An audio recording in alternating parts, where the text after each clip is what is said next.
السلام علیکم ورحمۃ اللہ وبرکاتہ۔ دوستوں، آج کا یہ جو لیکچر یہ دراصل اسی تاریخ طب کے لیکچر کا ایک کنٹینیویشن ہے، جس کو ہم ایک سیریز کے طور پر آپ لوگوں کے سامنے رکھ رہے ہیں۔ ناظرین، پچھلے لیکچرز کے اندر آپ نے دیکھا ہوگا کہ ہم نے آپ لوگوں کے سامنے بہت سے اطباء کے کارناموں کو مختصراً بیان کرنے کی کوشش کی۔ اسی کی ایک کڑی یا تاریخ طب کی ایک کڑی ہے جسے ہم ابن رشد کے نام سے جانتے ہیں۔ میں یہ کہوں تو غلط نہ ہوگا کہ اگر تاریخ طب کا لیکچر یا اس کا کنٹینیویشن جو ایک ہم سیریز رکھ رہے ہیں، اس میں اگر ہم ابن رشد کے بارے میں بیان نہ کریں تو شاید یہ جو ہمارا سیریز ہے یہ ادھورا رہ جائے گا۔ ابن رشد کے جو کارنامے ہیں، خاص طور پر علم فلسفہ کے اندر اور علم طب کے اندر، اس کو کسی بھی طریقے سے فراموش نہیں کیا جا سکتا۔ ابن رشد کو ابو الولید محمد ابن رشد یا اسی طریقے سے لیٹن کے اندر ایویروز کے نام سے جانا جاتا ہے۔ یہ دراصل 12 صدی عیسوی کا ایک فزیشین اور ایک فلاسفر تھا۔ اس کی پیدائش 12ویں صدی عیسوی کے شروعاتی دور میں، یعنی تقریباً 1126 عیسوی میں اندلس کے ایک مشہور معروف شہر قرطبہ میں ہوئی۔ اس کا گھرانہ کافی علمی تھا۔ لوگ علوم دینیہ کے اندر، یعنی دینی علوم کے اندر کافی مہارت رکھتے تھے، اسی لیے ان کے باپ اور دادا دونوں قاضی کے عہدے پر فائز تھے۔ تو ظاہر سی بات ہے، جب ایسے گھرانے میں کسی بچے کی پیدائش ہو تو علم کی طرف اس کا رغبت کا ہونا اور علوم دینیہ کی طرف اس کا میلان کا ہونا ایک لازمی امر تھا۔ یہی وجہ ہے کہ ابن رشد نے ابتداءً دین کا علم حاصل کیا اور سب سے پہلے کم ہی عمر کے اندر وہ بہت بڑا فقیہ ہو گیا یا علامہ کی حیثیت سے جانا جانے لگا۔ اس کے بعد تقریباً 72 سال کی عمر پا کر اندلس کے اندر ہی مراکش نام کا جو ایک شہر ہے، جس کو مراکیو کے نام سے جانا جاتا ہے، وہاں پر اس کی وفات ہوئی۔ اندلس جس کو آج کل ہم اسپین کے نام سے جانتے ہیں۔ تو تقریباً یہ 72 سال کی جو عمر تھی، ایک کافی اچھی عمر تھی، اس کو اس نے برباد نہیں کیا، بلکہ علم کو سیکھنے اور سکھانے میں اپنے اس عمر کو صرف کیا۔ اندلس اگر دیکھا جائے، اگر آپ تاریخ طب کا مطالعہ کریں تو یقیناً جو چیز مجھے نظر آئی کہ اندلس جو 12ویں صدی عیسوی کا دور تھا، وہ کافی اندلس کے لیے زرخیزی کا دور تھا۔ یعنی علم کے معاملے میں اندلس کی جو سرزمین تھی کافی زرخیز تھی، اسی لیے اس دور کے اندر یا اس کے آس پاس کے ادوار میں اندلس سے ایسے ایسے اطباء اور ایسے ایسے فلاسفر پیدا ہوئے کہ جن کی کارناموں کو رہتی دنیا تک فراموش نہیں کیا جا سکتا۔ چنانچہ آپ ابو القاسم زہراوی کو لے لیجئے، جس کو فادر آف سرجن کے نام سے جانا جاتا ہے۔ ان کا تعلق بھی اندلس سے تھا۔ ابن رضوان کو لے لیجئے، ان کا تعلق بھی اندلس سے تھا۔ ابن بیطار کو لے لیجئے، جو کہ فادر آف ادویہ کے طور پر ان کو کہا جا سکتا ہے، یعنی دایسکوریدوس کے بعد اگر کسی نے ادویہ پر سب سے زیادہ کام کیا تو وہ ابن بیطار ہیں۔ تو ان کا تعلق بھی اندلس سے تھا۔ اسی طریقے سے ابن رشد کا تعلق بھی اندلس سے تھا۔ اس کے علاوہ بھی بہت سارے اطباء، بہت سارے فلاسفر پیدا ہوئے جن کا تعلق اندلس سے تھا، اور انہوں نے اپنے اپنے فیلڈ کے اندر بہت سارے کارنامے ایسے انجام دیے کہ جس کی بنیاد پر وہ آج بھی تاریخ طب کی کتابوں کے اندر محفوظ ہے۔ تو ابن رشد کا تعلق بھی اسی زرخیز سرزمین سے تھا۔ ابتدائی تعلیم حاصل کرنے کے بعد دراصل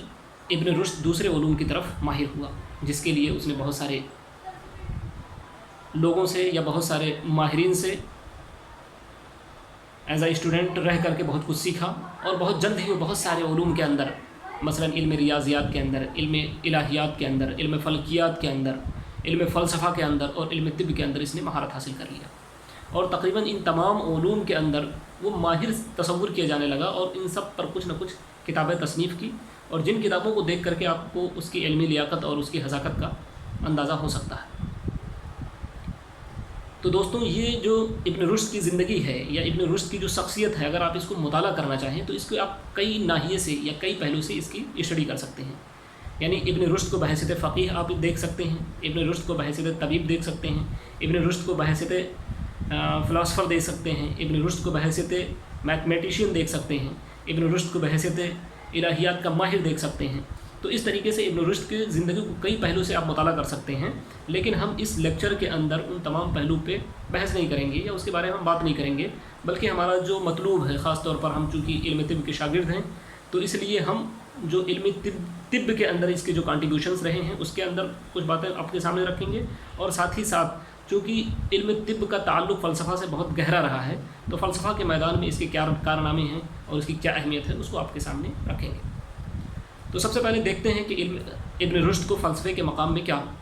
فلسفے کی میدان میں کیا مقام حاصل تھا۔ دوستوں، ابن رشد کو اگر آپ بحیثیت فلاسفر دیکھنا چاہتے ہیں تو آپ کو صرف میں ایک مختصر سی بات بتاؤں، شاید وہی کافی ہوگا، کہ ابن رشد ہی وہ فلاسفر ہے کہ جس کو اہل یورپ کے اندر سب سے زیادہ شہرت حاصل ہوئی، یہاں تک کہ ارسطو سے بھی زیادہ اس کو مقبولیت مغرب کے اندر یا اہل یورپ کے اندر ہوئی، اور اس کی شاید وجہ سب سے بڑی یہ رہی ہے کہ چونکہ ابن رشد کے جو طلبہ تھے یا جو اس کے اسٹوڈنٹ تھے ان کا تعلق بہت سے طلبہ کا تعلق یہودیت سے تھا یا جیوز تھے، اسی لیے جب ان لوگوں نے اس سے تعلیم حاصل کرنے کے بعد اپنے اپنے شہروں میں گئے تو وہاں پر اس کے فلسفے کو رائج کیا اور اس کے فلسفے کو پروپیگیٹ کیا، اور یہی وجہ ہے کہ شاید اس کو سب سے زیادہ شہرت مغرب کے اندر حاصل ہوئی، اور اہل مغرب اسی وجہ سے اس کو دی گریٹ ایویروز کے نام سے جانتے ہیں۔ دوستوں، اسی طریقے سے اگر آپ ابن رشد کی شخصیت کو بحیثیت طبیب دیکھنا چاہیں تو آپ کو معلوم ہوگا کہ ابن رشد جہاں ایک بہت بڑا فلاسفر تھا وہیں پہ ایک بہت بڑا طبیب بھی تھا۔ رہی بات اس کے طبابت کے تعلق سے، یعنی پریکٹیکلی یہ کتنا بڑا طبیب تھا، اس کے بارے میں مورخین بہت زیادہ نہیں لکھتے ہیں، صرف اتنی معلومات ملتی ہیں کہ وہ اس دور کے جو بادشاہ تھے انہوں نے اس کو افسر الاطباء کے منصب پر فائز کیا تھا، یعنی اس کو ایک پوسٹ دے رکھا تھا افسر الاطباء کا، جس سے یہ معلوم ہوتا ہے کہ کہیں نہ کہیں اس کا تعلق طب کے پریکٹس سے بھی رہا ہوگا۔ لیکن علمی اعتبار سے اگر آپ دیکھیں تو آپ کو اس کی طبی جو حذاقت تھی یا طبی ذہانت تھی یا طب کی کتابوں کی جو اس کی ایک گہری معلومات تھی یا جو اس کا ایک گہرا مطالعہ تھا، آپ اس کو سمجھ سکتے ہیں کہ یہ کتنا زیادہ علم طب کا ماہر تھا۔ آپ کو ایک بات سے اندازہ لگا سکتے ہیں کہ اس نے علم طب کے اندر جو مطالعہ کیا وہ تقریباً زیادہ تر جالینوس کی کتابوں کا اور اسی طریقے سے ابن سینا کی کتابوں کا مطالعہ کیا، اور صرف مطالعہ ہی نہیں کیا بلکہ ان کی کریٹیکل انالیسس بھی کیا۔ یہ وہ دور تھا کہ جب کسی کی مجال نہیں ہوتی تھی کہ وہ ابن سینا یا اسی طریقے سے اس کے ماقبل اطباء کی رائے پر کوئی رائے قائم کر سکے یا ان کے خلاف کوئی بات رکھ سکے، لیکن اپنی علمی حذاقت اور اپنی طبی لیاقت کی بنیاد پر اور اپنی علمی دسترس کی بنیاد پر ابن رشد نے ابن سینا کی بہت ساری جگہوں پر ابن سینا کی تنقید کی اور بہت ساری جگہوں پر اس کو غلط ٹھہرایا اور اس کے لیے اپنی ایک الگ رائے قائم کی، جس کو بہت سارے لوگوں نے سراہا بھی ہے۔ تو اس طریقے سے اگر آپ دیکھیں تو آپ کو معلوم ہو جائے گا کہ علم ابن رشد یہ دراصل طب کی باریک بینیوں سے بہت زیادہ واقف تھا، طب کی مبادیات سے بہت زیادہ واقف تھا، اور طب کی جو بیسک اصول تھے اس سے بہت زیادہ واقف تھا۔ یہی وجہ ہے کہ اس نے طب کے اوپر بہت ساری کتابیں لکھیں، اور اس کے نہ صرف طب پر بلکہ دوسرے موضوعات پر بھی اس کی بے شمار کتابیں اس نے تحریر کیں۔ لیکن بعض مورخین لکھتے ہیں کہ تقریباً 50 کتابیں اس نے لکھیں، کچھ مورخین نے لکھا ہے کہ تقریباً 20 کتابیں لکھیں، لیکن جو کتابیں ہم تک پہنچی ہیں وہ تقریباً 3 یا 4 ابھی باقی ہیں، جس میں سے ایک خاص کتاب جس کے بارے میں آپ لوگوں کے سامنے بتاؤں گا، جس کو میں نے کئی مرتبہ مطالعہ کیا اور ہر مرتبہ پڑھنے کے بعد کچھ نہ کچھ نئی نئی معلومات ہمیں حاصل ہوتی رہتی ہیں۔ وہ کتاب دراصل کتاب الکلیات ہے۔ کتاب الکلیات جس کو لیٹن کے اندر کولیگیٹ کے نام سے ذکر کرتے ہیں، یہ بہت ہی مختصر اور بہت ہی جامع کتاب ہے۔ جیسا کہ میں نے پہلے کہا کہ ابن رشد نے جالینوس اور ابن سینا کی کتابوں کی شرحیں لکھی، ان کی تلخیصات لکھیں، تو اسی طریقے سے اس نے کتاب الکلیات جو لکھی یہ بھی بہت ہی مختصر کتاب ہے، بہت ہی اختصار کے ساتھ اس نے بیان کیا، بہت ہی چیزوں کو ریپیٹیشن سے بچایا، لیکن یہ کتاب جامعیت کے اعتبار سے دیکھیں تو بہت ہی اہم ہے، یعنی ہے تو مختصر لیکن اس کی امپورٹنس علم طب کے اندر بہت زیادہ ہے۔ ابن رشد کی جو یہ کتاب ہے شاید اسی کی بدولت آج یہ طب دنیا کے اندر اتنا زیادہ مشہور اور معروف ہے۔ یہ کتاب دراصل 7 ابواب پر مشتمل ہے، یعنی اگر اس کتاب کو آپ دیکھیں تو 7 باب اس کے اندر پائیں گے، 7 چیپٹرز پائیں گے، جس میں سب سے پہلے اس نے تشریح البدن کا ذکر کیا ہے، یعنی اناٹمی کا جو پارٹ ہے فرسٹ باب کے اندر اس کا تذکرہ کیا۔ اس سے پہلے کہ اگر آپ دوسری کتابوں کو دیکھیں گے تو آپ کو معلوم ہوگا کہ ان کتابوں کی جو شروعات کرنے کا جو اطباء کا ایک طریقہ تھا کہ سب سے پہلے امور طبیعہ سے بحث کرتے تھے، اس سے ہٹ کر کے ابن رشد نے سب سے پہلے تشریح البدن کا ذکر کیا، جو کہہ سکتے ہیں کہ امور طبیعہ کا ایک پارٹ بھی ہے۔ اور اس کے بعد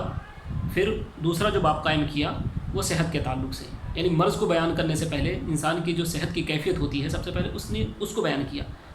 کہ صحت کے کیا طریقے ہو سکتے ہیں، صحت کی کیفیت کیا ہو سکتی ہے، سب سے پہلے اس چیز کو اس نے اس کے اندر ذکر کیا، اور اس کے بعد پھر امراض اور اعراض کا ذکر کیا، یعنی ڈیزیز اور اس کے کمپلیکیشنز کا تذکرہ کیا، مختصر مگر جامع۔ اور اس کے بعد پھر جو چوتھا باب اس نے قائم کیا وہ علامات کے تعلق سے، اور علامات میں بھی علامات صحت اور علامات مرض کو بیان کیا، یعنی آرگنز کے جو مزاج ہوتے ہیں، طبعی مزاج جو ہوتے ہیں، اس کے طور پر جو صحت کی حالت میں اس کی کیا علامات ظاہر ہوں گے، مرض کی حالت میں کیا علامات ظاہر ہوں گے، اس کے اوپر اس نے بحث کیا۔ اور اس کے علاوہ جو پانچواں جو باب اس نے قائم کیا، یا جو پانچواں چیپٹر اس کا ہے، وہ ادویہ اور اغذیہ پر ہے۔ ادویہ اور اغذیہ پر جو اس نے کتاب الکلیات کے اندر جو اس چیپٹر کے اندر معلومات بیان کیے ہیں وہ کافی اہمیت کے حامل ہیں، خاص طور پر علم طب سے تعلق رکھنے والے طلباء کے لیے۔ آپ اس کتاب کو ضرور پڑھیں اور یہ چیپٹر ضرور پڑھیں کہ اس کے اندر انہوں نے کلیاتی مباحث کو بحث کیا ہے، یعنی جو ادویہ کے جو کلیات کا پارٹ ہے اس کو بھی ذکر کیا، اور اسی طریقے سے کچھ دواؤں کا بھی ذکر کیا، ان کے افعال کو بھی ذکر کیا، اور کچھ اغذیہ کا بھی ذکر کیا ہے۔ کلیات کے اندر دواؤں کے اثرات کیسے بدن انسان پر مرتب ہوتے ہیں اس کو بیان کیا، اور ایک چیز بہت امپورٹنٹ جو بہت کم ہی لوگ شاید جانتے ہوں گے کہ اس کے اندر بہت ہی جامع اور مختصر انداز میں اس نے فارماکوکائنیٹکس اینڈ فارماکوڈائنمکس کو بھی بیان کر دیا۔ یعنی اس کی کتاب اگر آپ پڑھیں گے تو آپ کو شروع کے چیپٹر میں، خاص طور پر جہاں پر ادویہ کا ذکر شروع ہوتا ہے، تو وہاں پر آپ کو ملے گا کہ اس نے بہت ہی واضح طور پر لکھا ہے کہ جس طریقے سے دواؤں کا اثر بدن انسان پر ہوتا ہے، اسی طریقے سے بدن انسان بھی دواؤں پر اثر انداز ہوتی ہیں۔ یعنی یہ دیکھا جائے کہ فارماکوکائنیٹکس اور فارماکوڈائنمک کے کنسیپٹ کو بہت واضح طور پر اس نے بیان کیا۔ اس کے بعد اگر آپ چھٹا باب دیکھیں تو چھٹا باب کے اندر اس نے حفظ صحت پر بحث کیا ہے، یعنی حفظان صحت کی کیا اصول ہو سکتے ہیں اور اس کے کیا ضوابط ہو سکتے ہیں، اس کو مختصر اور جامع انداز میں اس نے بیان کیا ہے۔ اور جو سب سے آخری باب ہے، یعنی 7واں باب اس کتاب کا، اس کے اندر اس نے اصول علاج کے اوپر بحث کیا ہے۔ یعنی یہ کتاب علاج و معالجہ کے تعلق سے بہت زیادہ اہم نہیں ہے، یعنی اگر کوئی اس کے اندر معالجات علاج ڈھونڈنا چاہے تو وہ اتنی زیادہ اہمیت کی حامل نہیں ملے گی، لیکن جو علاج و معالجہ اسٹارٹ کرنے سے پہلے جن چیزوں کی ضرورت ہوتی ہے ایک طبیب کو، اس ناحیے سے یہ کتاب بہت ہی زیادہ اہمیت کی حامل ہے۔ یعنی ایک طبیب طبابت اسٹارٹ کرنے سے پہلے اس کی کتاب کو ضرور پڑھیں اور اس کے اندر اس کی جو باریک بینیاں ہیں اور اس نے جو فلسفے طب کے بیان کیے ہیں اس کو سمجھے تو اس کو کافی حد تک اس پریکٹس کے اندر اس کو معاونت اور مدد ملے گی۔ تو دوستوں، یہ مختصر سی معلومات تھی جس کو میں نے آپ لوگوں کے سامنے ابن رشد کے تعلق سے آپ لوگوں کے سامنے رکھی۔ اگر کوئی اس کے تعلق سے زیادہ معلومات حاصل کرنا چاہتا ہے تو وہ تاریخ طب کی بہت ساری کتابیں آج کل موجود ہیں، وہاں سے اس کو پڑھ سکتا ہے، اس کو اس کے تعلق سے بہت ساری معلومات حاصل ہو سکتی ہیں۔ یہ مختصر سی چیزیں تھیں جس کو میں نے آپ لوگوں کے سامنے رکھا۔ آخر میں بس آپ لوگوں سے گزارش ہے کہ آپ لوگ اس ویڈیو کو زیادہ سے زیادہ لوگوں تک پہنچائیں تاکہ لوگوں کو علم طب کی تاریخ کے تعلق سے معلومات حاصل ہو سکیں، اور کوشش کریں کہ جو سبسکرائب بٹن ہے اس کو ضرور دبائیں تاکہ جو ہم نئے ویڈیوز آپ کے سامنے رکھ رہے ہیں وقت پر آپ کو حاصل ہو سکیں۔ شکریہ، جزاک اللہ خیر، السلام علیکم ورحمۃ اللہ وبرکاتہ۔